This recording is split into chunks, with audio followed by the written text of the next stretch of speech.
It helped me a lot in revising the things, and also the test series and the model answers just helped me in revising a lot, which I have studied earlier in the vacation batch. And also vacation batch also helped me a lot in understanding the concepts much more earlier and in advance, which helped me in understanding the same concepts in school much more comfortably and easily.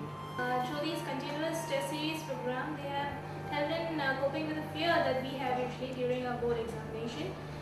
Then in the test series also we were having our doubt solving classes where we met with excellent faculties who really helped us to know our weak areas and even improve them. I did not know UT until November. I joined it late and it affected me, affected my work. But still it helped me a lot. It helped me to get 95% in boards. Without UT, it was not possible. And yes, the professors in UT are very, very good. Doubt clearing sessions are extremely very good. So I recommend everybody who is listening to this should join UT.